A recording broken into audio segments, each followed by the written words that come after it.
धुन एक नई सुबह का स्वागत करती है।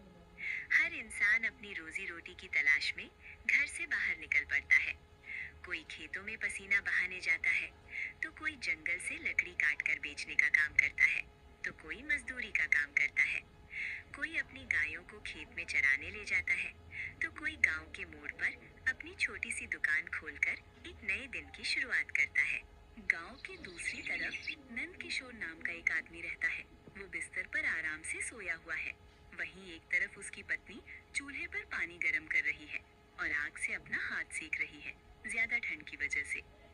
तभी वो अपने पति नंद किशोर से कहती है, अरे उठ जाइए जी, सूरज निकल चुका है। थोड़ी देर और सोने दो, मुझे बहुत नींद आ रही है।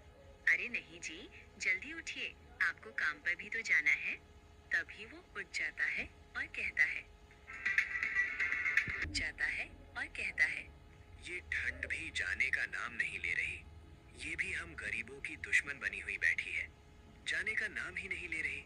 अरे ये सब बातें छोड़ो और जल्दी से तैयार हो जाओ, काम पर भी जाना है। अगर लेट हुए तो तुम्हारी मजदूरी भी कट जाएगी। रामू सेठ भी गोदाम पहुंचने वाले ही होंगे।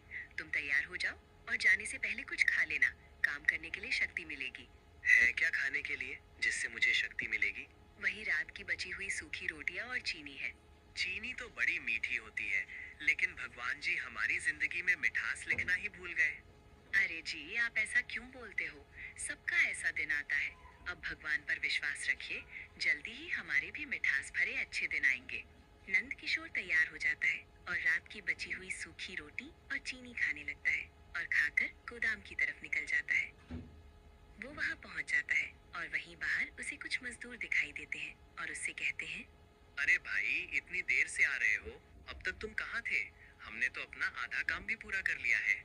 नंद किशोर अंदर जाने लगता है और देखता है कि रामू सेठ उसका ही इंतजार कर रहे हैं। वो नंद किशोर को देखकर कहते हैं, क्या रे नंदू, अपने पिताजी का गोदाम समझ रखा है क्या? जब मन हुआ तब आ जाएगा। तुझे ठंड में जल्दी नहीं उठा जाता क्या? पूरे 2 घंटे लेट आया है तू। आज तो तुझे बस आधी ही मजदूरी मिलेगी।